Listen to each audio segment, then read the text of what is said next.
చీకటిలో నుండి వెలుగులోనికి నడిపించే సత్య జీవ మార్గం, ఇది సత్య జీవ మార్గం, సత్య జీవ మార్గం, ఇది సత్య జీవ మార్గం. మార్గం సత్యం జీవం, మార్గం సత్యం జీవం.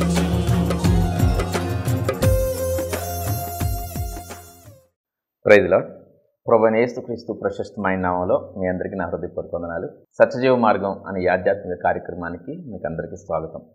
ప్రియులారా, దేవుడు మనతో మాట్లాడలాగిన చిన్న ప్రార్థన చేసుకుందాం. మహాగణుడు పరిశుద్ధుడైన మా ప్రభువా, మీకు స్తుతులు స్తోత్రములు చెల్లిస్తూ ఉన్నాం. ఈ ప్రత్యేక సమయంలో మీ మాట వినటానికి మేమందరం సిద్ధపడుతూ ఉండగా మీరు మాతో మాట్లాడమని, మాకు జ్ఞానమును అనుగ్రహించమని, మీలో మేము వర్ధిల్లటానికి ఆశీర్వదింపబడటానికి మాకు సహాయం దయచేయమని ప్రభువైన యేసు నామములో ప్రార్థించి వేడుకొంచున్నాము నా తండ్రి, ఆమేన్. ప్రియులారా, నేడు మరొక ప్రత్యేకమైన అంశాన్ని ధ్యానం చేయడానికి ప్రయత్నం చేద్దాం. ఆరోగ్యాన్ని కాపాడుకోండి. సో మన ఆరోగ్యాన్ని మనం ఎలా కాపాడుకోగలం అనే అంశాలని మనం పరిశీలన చేయడానికి ప్రయత్నం చేద్దాం. మానసిక ఆరోగ్యం, ఆత్మీయ ఆరోగ్యం, శారీరక ఆరోగ్యానికి దారితీస్తాయి. అంటే మూడు రకాలుగా చెప్పుకుంటున్నాం. ఆత్మీయ ఆరోగ్యం అంటే దేవుని ఎడల భయభక్తులు కలిగి జీవించే జీవిత విధానాన్ని ఆత్మీయంగా మనం ఆరోగ్యంగా ఉన్నాము అని అర్థం. అలా ఆత్మీయంగా ఆరోగ్యాన్ని కాపాడుకునేవారు, ఆత్మీయ ఆరోగ్యాన్ని కాపాడుకునేవారు వారి శారీరక ఆరోగ్యాన్ని కాపాడుకోగలుగుతారు. అలాగే మానసిక ఆరోగ్యాన్ని కాపాడుకోవడం, మన మనసు ఎప్పుడు నెమ్మదిగా, మన మనసు ఎప్పుడు సంతోషంగా ఉండేటట్లుగా, మన మనసులో చింత లేకుండా ఉండేటట్లుగా మనం మన మానసిక ఆరోగ్యాన్ని కాపాడుకోవడం ద్వారా కూడా మన శారీరక ఆరోగ్యాన్ని కాపాడుకోవచ్చు. ఒకడు మానసిక ఆరోగ్యాన్ని కాపాడుకునుట, ఆత్మీయ ఆరోగ్యాన్ని కాపాడుకునుట ద్వారా తన శారీరక ఆరోగ్యాన్ని కాపాడుకోగలడు. శారీరక ఆరోగ్యాన్ని కాపాడుకోవడానికి ఒక మనిషి చేయవలసిన జాగ్రత్తలలో కొన్నిటిని ఈరోజు ఈ వర్తమానంలో ధ్యానం చేయడానికి, నేర్చుకోవడానికి ప్రయత్నం చేద్దాం. వృత్తిరీత్యా నేను వైద్య రంగంలో ఉన్న ఒక ఫార్మసిస్ట్ని. నేను ఎంఫార్మసీ చేశాను.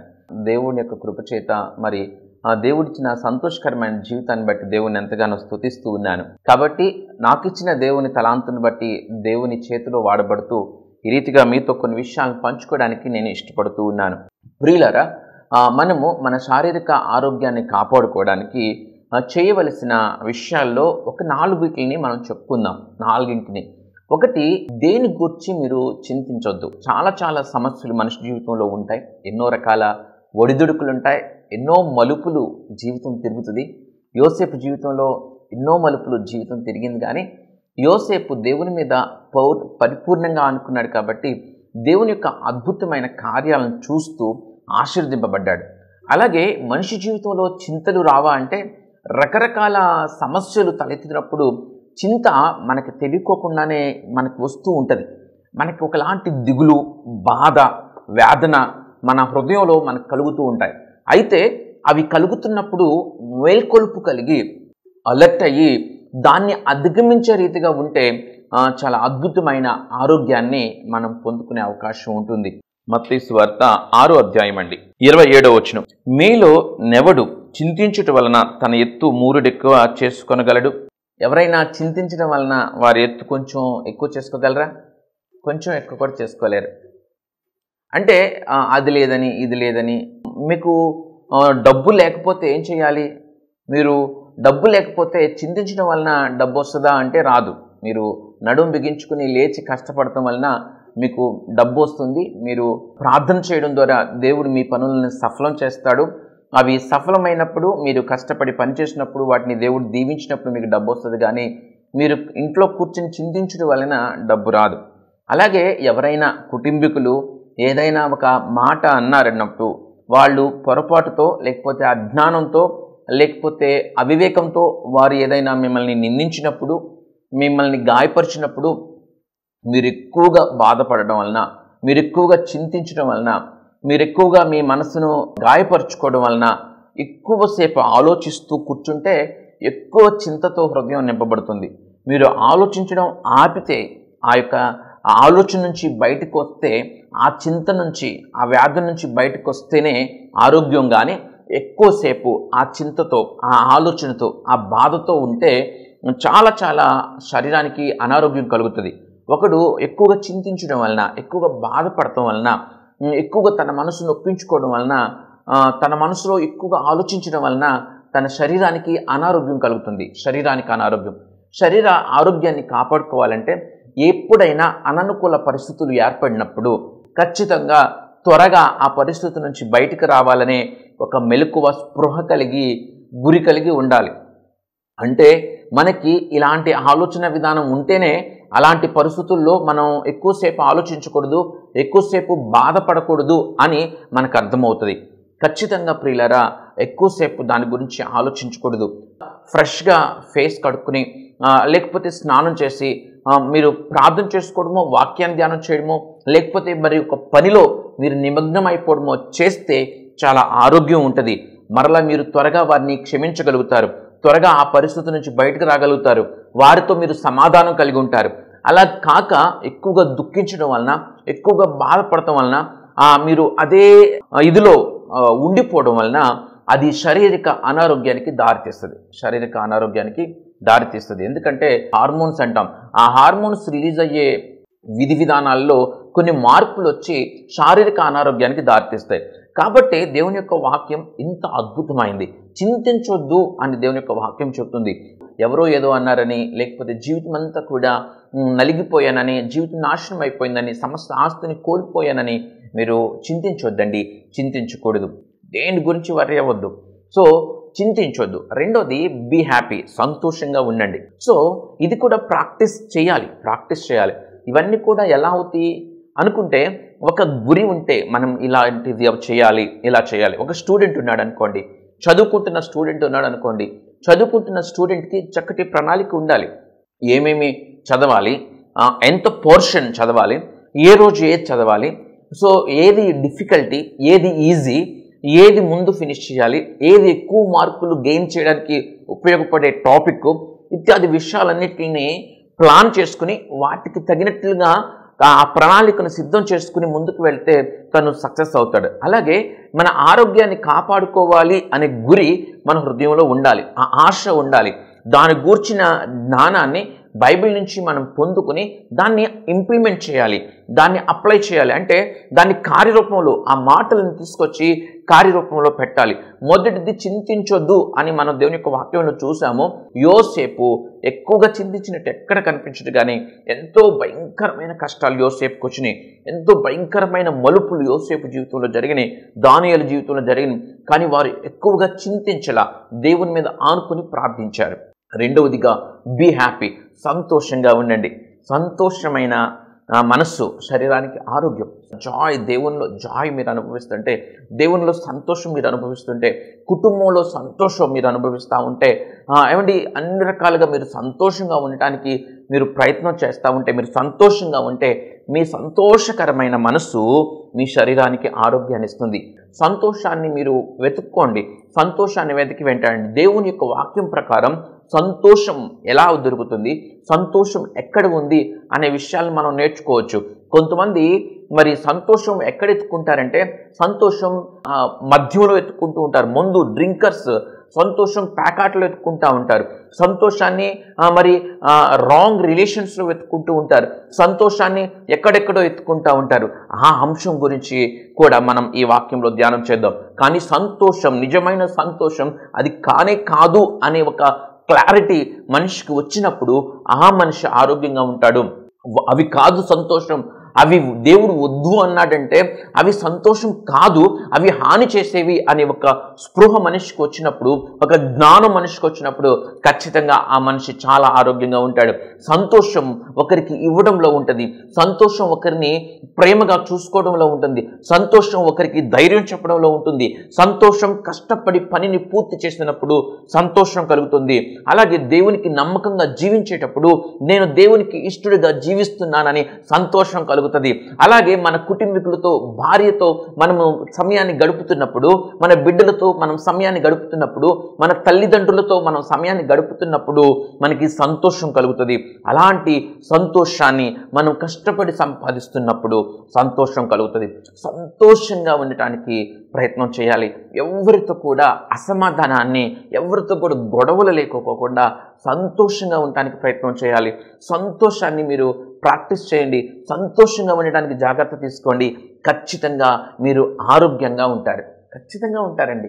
ఒక విచిత్రమైన విషయం ఏంటంటే, బీపీ వచ్చిన వాళ్ళు అరుస్తారు, బీపీ వచ్చిన వాళ్ళు ఇరిటేషన్గా ఉంటారు, బీపీ వచ్చిన వాళ్ళకి ఊరికే కోపం వచ్చేస్తుంది, బీపీ వచ్చిన వాళ్ళని సౌండ్ బేర్ చేయలేరు అని అంటూ ఉంటారు. చాలామంది అలాగే ఉంటారు. చాలామందిని మీరు చూస్తూ ఉంటారు. అయితే ఇక్కడ చాలా లాజికల్ పాయింట్ ఏంటంటే, ప్రతిదానికి ఇరిటేట్ అయిపోయే స్వభావం ఉన్న వారికి బీపీ వస్తుంది. ప్రతిదానికి కోపం తెచ్చేసుకునే వాళ్ళకి బీపీ వస్తుంది. ప్రతిదానికి అరిచేసే వాళ్ళకి బీపీ వస్తుంది. బీపీ వచ్చిన వాళ్ళకి ఇవి ఉంటాయి అనే ఒక నమ్మకంలో, ఒక సర్కిల్లో మనం ఉండిపోయాం.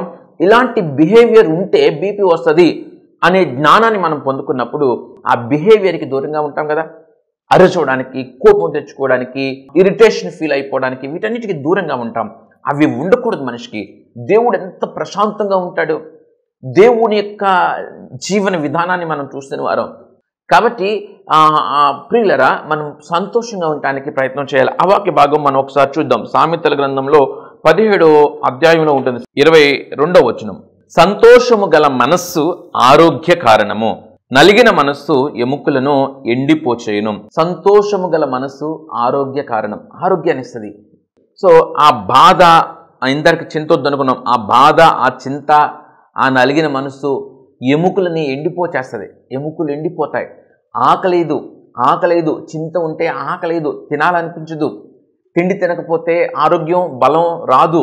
నిద్ర పట్టక చింత ఉంటే, నిద్ర పట్టకపోతే చాలా అనారోగ్య సమస్యలు వస్తాయి. చింత ఉంటే, నలిగిన మనసు, బాధతో, వ్యాధంతో వాటి గురించి ఆలోచిస్తూ చింతపడిపోతూ ఉంటే ఆకలేక సరిగ్గా ఆహారం తీసుకోకపోతే శరీరం బలహీనపడిపోద్ది, ఎముకలు ఎండిపోతాయి.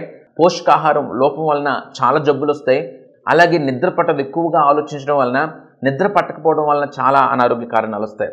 ఇవన్నీ వింటాం కాదు, మనం చేస్తున్న పొరపాట్లు, ఎక్కడెక్కడ మనం ట్రబుల్ అవుతున్నాం, ఎక్కడెక్కడ తప్పిపోతున్నాం, వాటిని గుర్తించి వాటిని సరి చేసుకోవాలి.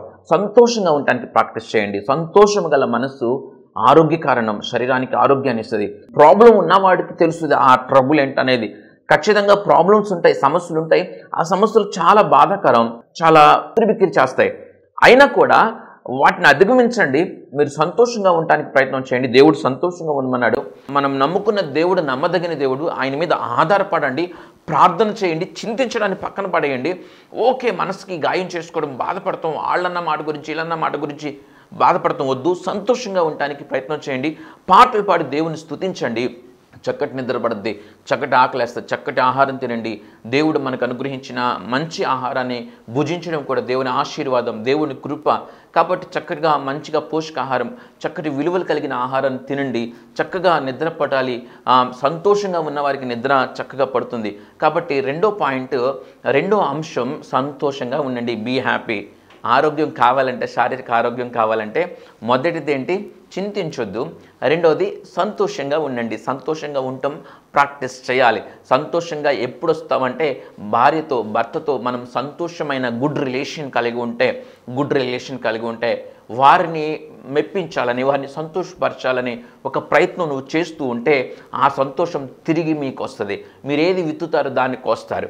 మీరు మీ భార్యని సంతోషపరచాలని, మీరు మీ భర్తను సంతోషపరచాలని మీరు ప్రయత్నం చేయండి. మీరు మీ తల్లిదండ్రులను సంతోషపరచాలని, మీరు మీ బిడ్డలను సంతోషపరచాలని మీరు ప్రయత్నం చేయండి. సంతోషపరచండి. తిరిగి సంతోషం మీకు వస్తుంది. అప్పుడు ఆ కుటుంబం పరలోకపు ఆనందంతో నింపబడుతుంది. అంతేగాని కుటుంబీకుల్ని పట్టించుకోకుండా మీరు మీ ఇష్టం వచ్చినట్లుగా మీరు ప్రవర్తిస్తూ ఉంటే మీకు కుటుంబంలో సంతోషం దొరకదు. కాబట్టి కుటుంబంలో సంతోషం దొరకాలి అంటే మీరు సంతోషాన్ని విత్తండి. మీరు మీ భార్యని ప్రేమించండి, మీ భర్తను ప్రేమించండి, మీ తల్లిదండ్రులను, మీ బిడ్డలను ప్రేమించి వారితో సమయాన్ని మీరు గడపడం ద్వారా మీరు నిజమైన సంతోషాన్ని పొందుకుంటూ ఉంటారు. అబద్ధమైన సంతోషం ఉంది, మోసపరిచే సంతోషం ఉంది. దాని గురించి మనం ఇదే వాక్య భాగంలో ధ్యానం చేయడానికి ప్రయత్నం చేద్దాం. 2 అంశాలని మనం చూసాం, 2 అంశాలను చూసాం. 3వ అంశం జాగ్రత్తగా మాట్లాడండి. నిజం, జాగ్రత్తగా మాట్లాడాలి. తొందరపాటు మాటలు, కోపంతో కూడిన మాటలు చాలా సమస్యలకి దారితీస్తూ ఉంటాయి. చాలా సమస్యలకు దారితీస్తూ ఉంటాయి. నొప్పించే మాటలు నువ్వు మాట్లాడితే తిరిగి నొప్పించే మాటే వస్తుంది. గొడవ పెట్టుకునేటట్లుగా దురుసుగా మాట మాట్లాడితే ఆ గొడవ పెద్దదయ్యేటట్లుగా దురుసుగా మాటే వస్తుంది. ఇతరులకి శాపనార్థాలు పెడితే తిరిగి వారి నుంచి శాపనార్థకరమైన మాటలు, తిరిగి దూషణకరమైన మాటలు, బాధించే మాటలే తిరిగి వస్తూ ఉంటాయి. కాబట్టి మాట్లాడేటప్పుడు చాలా తెలివిగా, జాగ్రత్తగా, మితముగా మాట్లాడాలి. మితముగా మాట్లాడటం వలన మనకి ఆరోగ్యం వస్తుంది. మితముగా మాట్లాడటం వలన ఎక్కువ మాట్లాడితే మన ఎనర్జీ ఎక్కువ కన్జంప్షన్ జరుగుతుంది, ఎక్కువ ఖర్చు అయిపోతుంది. కొంతమందికి అవసరం లేకుండా కూడా అతి విస్తారంగా మాట్లాడుతూ ఉంటారు. మరి వారికి తీరిక సమయాల్లో వారికి చాలా తీరికగా ఉన్నట్లుగా, బోరు కొడుతున్నట్లుగా ఎదురింటికి వెళ్ళో లేకపోతే పక్కింటికి వెళ్ళో వారి ఇంట్లో విషయాలన్నిటిని, వారి జీవితంలో ఉన్న విషయాలన్నిటిని ఎదురింటి ఆవిడికి పోసుగుచ్చినట్లుగా చెప్పేస్తూ ఉంటారు. ఎక్కువగా వృద్ధులు చేస్తూ ఉంటారు. ఎక్కువగా మాట్లాడటం వలన మీ శరీరంలో ఉన్న ఎక్కువ శక్తి ఖర్చు అయిపోయి మీకు కాళ్ళు నొప్పులు, నడుము నొప్పి, బలహీనత ఎక్కువగా వస్తూ ఉంటుంది. ఎక్కువగా మాట్లాడకూడదు. అలాగే మీరు ఏమి మాట్లాడుతున్నారో తెలివి తక్కువగా మాట్లాడటం వలన మీరు ఆ మాటలు మాట్లాడే క్రమంలో మీ కుటుంబపరమైన విషయాలు, మీ వ్యక్తిగత విషయాలు, మీరు పంచుకోకూడని, చెప్పకూడని కొన్ని విషయాలని ఎదుటి వారికి మీరు చెప్పేస్తారు. చెప్పేయడం వలన దాని వలన ఎక్కువ చింతకు దారితీస్తుంది. అది దాని వలన ఎక్కువ సమస్యాత్మకంగా మారే సందర్భాలకు అది దారితీస్తుంది. దాని వలన మిమ్మల్ని అవమానపరచడానికి దారితీస్తుంది. దాని వలన మిమ్మల్ని బ్లాక్మెయిల్ చేయడానికి దారితీస్తుంది. దాని వలన గొడవలు అవుతాయి.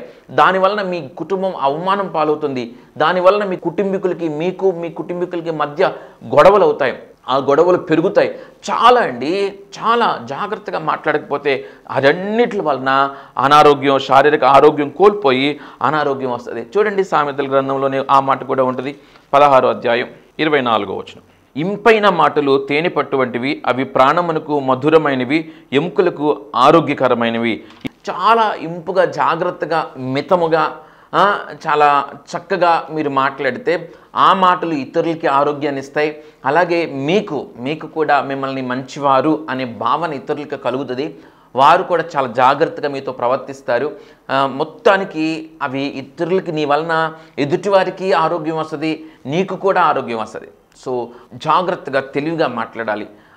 అనాలోచనగా, తొందరపాటుతో మాట్లాడొద్దు, కోపంతో మాట్లాడొద్దు, అవివేకంతో, అజ్ఞానంతో మాట్లాడొద్దు. ఈ తొందరపాటు, కోపంతో మాట్లాడే మాటల వలన ఖచ్చితంగా ఆరోగ్యం పాడైపోద్ది. సో మాట్లాడేటప్పుడు ఎక్కువ మాట్లాడకూడదు. ఎక్కువ మాట్లాడటం వల్ల ఎనర్జీ లాస్ అవుతుంది. ఎక్కువ మాట్లాడుతూ ఉంటారు. ఫోన్ కాల్స్, ఒకరితో మాట్లాడతారు ఒక 10 నిమిషాలు, మళ్ళీ కట్టేసి ఇంకొకరికి మాట్లాడతారు, 10 నిమిషాలు మాట్లాడతారు, వాళ్ళతో కట్టేసి ఇంకొకరికి చేస్తారు, అరగంట మాట్లాడతారు. లేకపోతే ఎదుటి వ్యక్తితో మాట్లాడుతూ ఉంటారు. ఎక్కువ మాట్లాడుతూనే ఉండాలి. ఎక్కువ మాట్లాడొద్దు. ఎక్కువ మాట్లాడుతూనే ఉండే వాళ్ళకి ఏమవుతుంది? ఎనర్జీ ఎక్కువ లాస్ అయిపోతుంది. ఎనర్జీ ఎక్కువ ఖర్చు అయిపోయి వాళ్ళ నరాల నొప్పులు, ఎముకల నొప్పులు వస్తాయి. నరాల నొప్పులు, ఎముకల నొప్పులు, శారీరక బలహీనత వస్తుంది. అవసరం మేరకు మాత్రమే మాట్లాడాలి. కానీ మీ వ్యక్తిగత విషయాలు, మీ కుటుంబపరమైన విషయాలు ఎదుటింటోళ్ళకో పక్కింటోళ్ళకో మీరు చెప్పకండి. సో మాట విషయంలో జాగ్రత్త కలిగి ఉండండి. చివరిదిగా, ప్రాముఖ్యమైనదిగా, మీ దేహం దేవుని ఆలయం.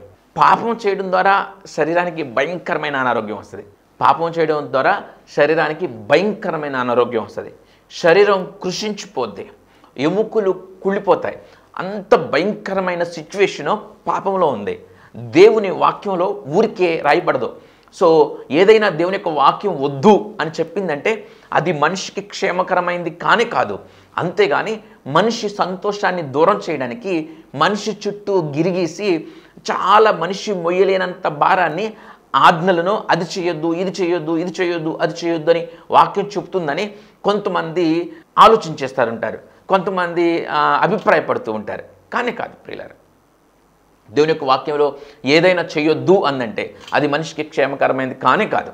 కాబట్టి మనిషికి క్షేమకరమైనది కాని పాపాన్ని చేయడం ద్వారా దేహం అనగా ఈ శరీరం చాలా కృషించిపోద్ది, చాలా అంటే చాలా అనారోగ్యానికి దారితీస్తుంది, చాలా అనారోగ్యానికి దారి. కొరింథీయులకు రాసిన పత్రిక 1 కొరింథీ 6వ అధ్యాయం 19వ వచనం, మీ దేహము దేవుని వలన మీకు అనుగ్రహింపబడి మీలోనున్న పరిశుద్ధాత్మకు ఆలయమై ఉన్నదని మీరు ఎరుగురా. దేహము దేవునిది, మీ దేహం దేవునికి ఆలయం. ఈ దేహంతో పాపం చేయడం ద్వారా ఈ శరీరానికి అనారోగ్యం వస్తూ ఉంటుంది. కాబట్టి పాపం విషయంలో చాలా జాగ్రత్త కలిగి ఉండాల్సిన అవసరం ఉంది. అలాగే 18వ వచనంలో మనం చూసినట్లయితే, జారత్వము చేయువాడు తన సొంత శరీరమునకు హానికరముగా పాపం చేయుచున్నాడు. జారత్వము చేయువాడు తన సొంత శరీరమునకు వ్యతిరేకముగా హానికరంగా పాపం చేయుచున్నాడు. హాని చేసుకుంటున్నాడు, తన శరీరానికి తను హాని చేసుకుంటున్నాడు. చాలామంది మరి పాపం చేయడం ద్వారానే అనారోగ్యానికి వాళ్ళు లోనవుతూ ఉన్నారు.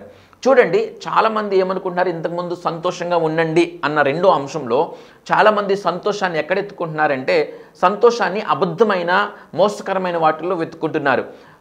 త్రాగుడులో ఒక వ్యక్తి సంతోషం ఉంది అని భ్రమపడుతున్నాడు, కానీ త్రాగుడు శరీరానికి మంచిది కాదు.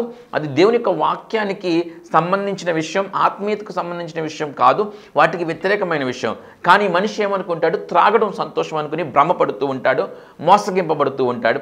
చివరికి ఆ పాపం, త్రాగుడు పాపం అని రాయబడింది. ఆ త్రాగుడు ఏం చేస్తుందంటే శరీరానికి అనారోగ్యాన్ని ఇస్తుంది కదా, శరీరాన్ని పాడు చేస్తుంది కదా. మీకు తెలుసా, ఇంతకుముందు త్రాగితే లివర్లు పాడై కామెర్లు వచ్చి చచ్చిపోయేవాళ్ళు, చాలా ఒక్కోసారి వైద్యం చేస్తే బతికేవాళ్ళు.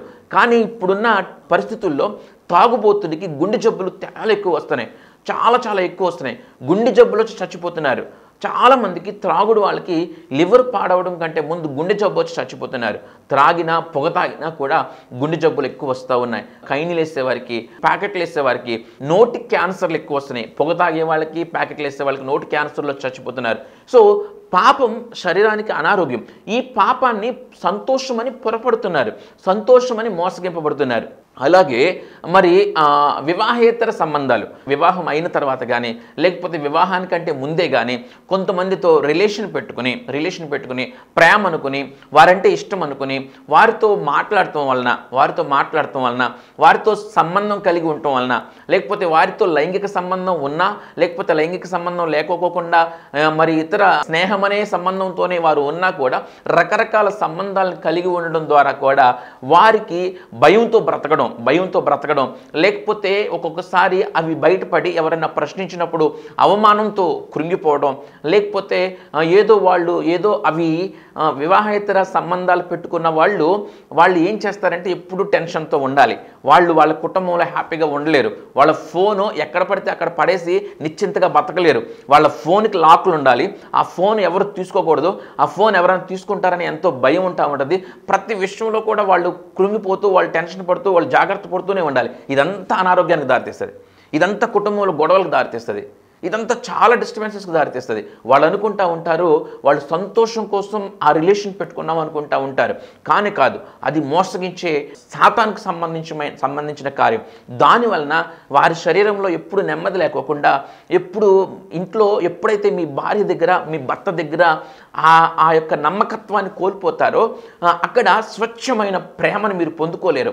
ఆ ప్రేమలో స్వచ్ఛత ఉండదు, ఏదో యాంత్రికంగా మారిపోద్ది. కాబట్టి ప్రియులారా, ఇలాంటి ఇతర వివాహేతర సంబంధాలకు కానీ, లేకపోతే నాకు తెలిసిన వాళ్ళు కాబట్టి నేను మాట్లాడుతున్నాను అనే విషయాలు కానీ ఇవేమి వద్దు. మనకు కావాల్సిందల్లా దేవుడు, మన కుటుంబం, మనం చేస్తున్న పని.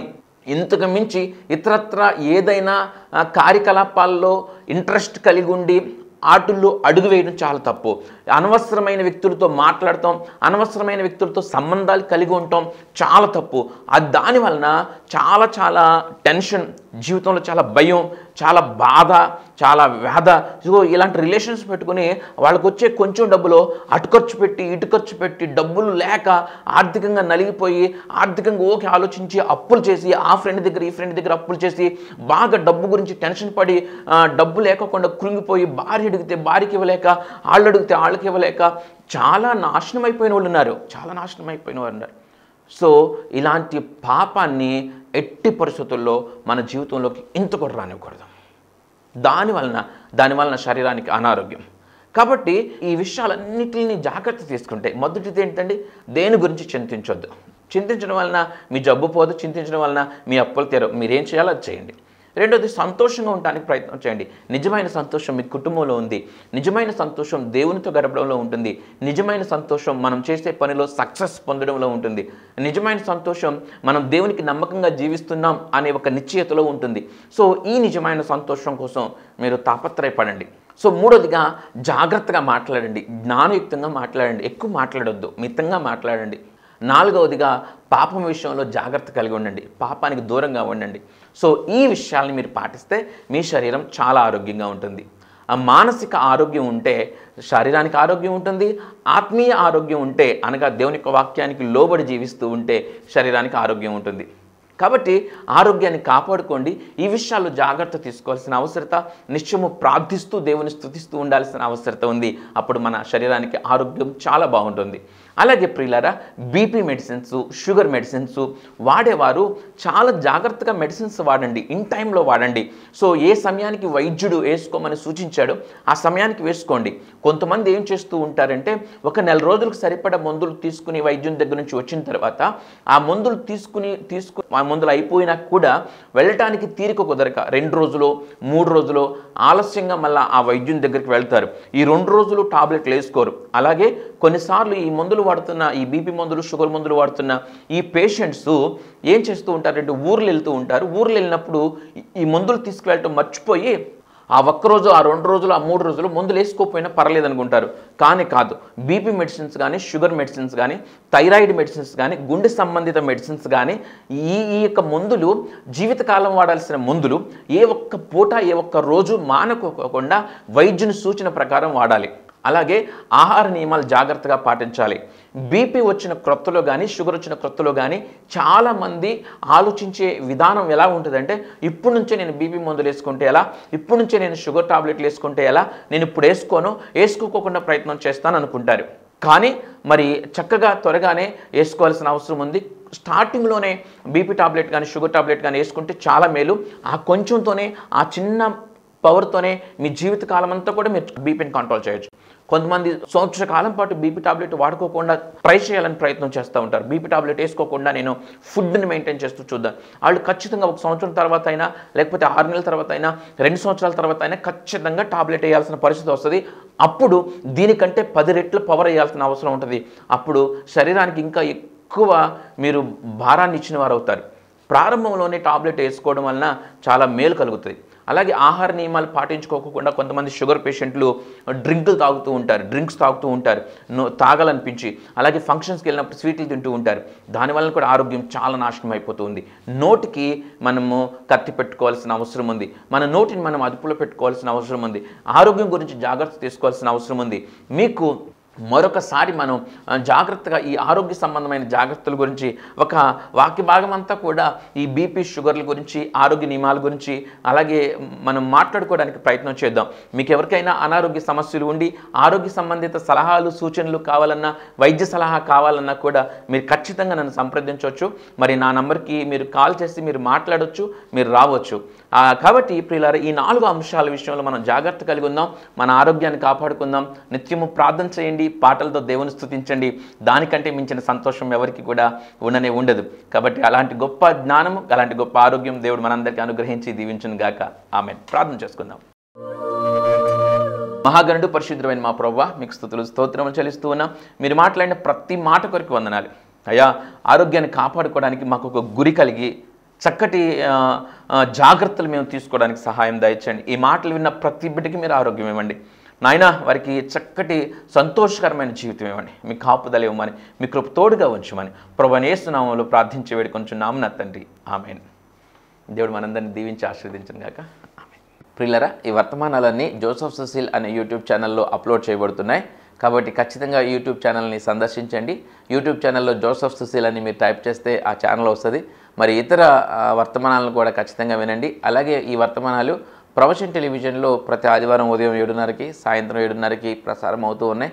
ఖచ్చితంగా వాటిని కూడా వీక్షించమని మీకు మనవి చేస్తూ ఉన్నాను. దేవుడి ప్రకటన దీవించును గాక. ఆమేన్.